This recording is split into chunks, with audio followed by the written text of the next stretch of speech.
Hello again everyone and welcome back to Skyblock News. I'm your host Derailious and today we're going to be going over the fact that the Aura event is seemingly coming to an end. On top of that, we're going to go over today's Minister perks, but before we do, make sure to like and subscribe, use code RAIL on the Hypixel store for 5% off your order, or if you're picking up Hightail, and without any further ado, let's get started. Starting off, I wanted to go over this post from Jaya Varman, which states, "Alright, so we accept removing Aura, but there are a few changes. It would have to be after the 9th election, meaning she stays for one last term after the end of the 9th, but there is a regular mayor election next. It just wouldn't make sense to make it 2 years after you got elected.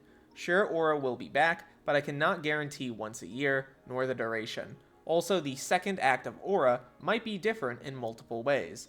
This was posted in a ton of semi-public Discord servers and eventually got spread to public Discord servers, basically acknowledging that the team is going to end the Aura event.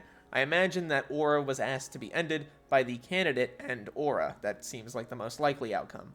So it does seem like as a custom perk, you were allowed to choose that as an ending, and there it is. Now let's get into the Minister perks. Starting off with Keep Aura, they picked the perks Darker Auctions, in which Scorpius will intrude in Dark Auctions, increasing the amount of rounds to 7 and offering special items. Pest Eradicator, in which the duration of Pest Hunter Philip's farming fortune bonus is now 60 minutes, and it decreases the spawn cooldown of pests by 20%. And also Blooming Business, in which all garden visitors reward fine flour and 10% bonus copper for accepting offers. It also invites 5 unique visitors to your garden and makes higher rarity visitors 20% more likely to show up. Heading over to the second place finisher, we have Aura, who picked the perks Mythological Ritual as well as Huntress's Intuition, giving you bonus tracking as well as the Mythological Ritual event. In third place, we have Mash Clash, who picked the perk Perkpocalypse, activating all perks of another mayor every 18 Skyblock days.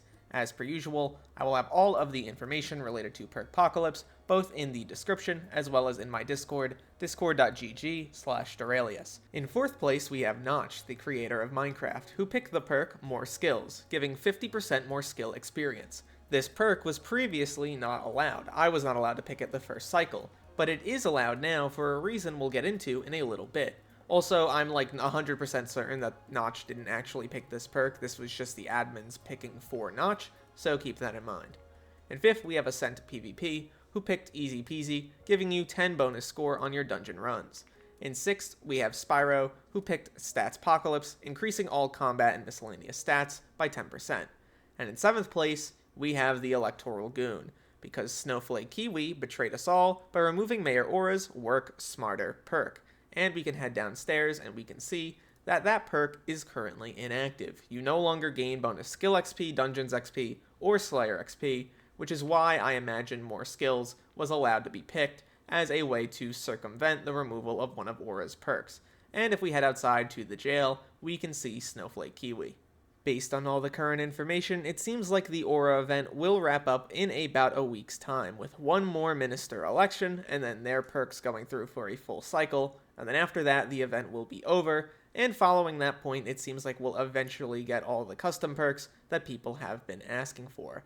I would love to hear what you guys think about the Aura event as it continues to go on. I've seen a lot of discussion about the perks starting to get removed and players choosing more negative perks. Would love to hear what you guys have to say about that. Overall, I am definitely interested to see what Aura would have planned for a Part 2 style event maybe next year or even beyond. There's definitely more to the storyline that the team could utilize, and I imagine that the second act of this event, whenever it ends up happening, will be much different than the first. At the end of the day though, my name's Derailious, thank you so much for watching this video till the end, and look to the future fellas, I'll see you then.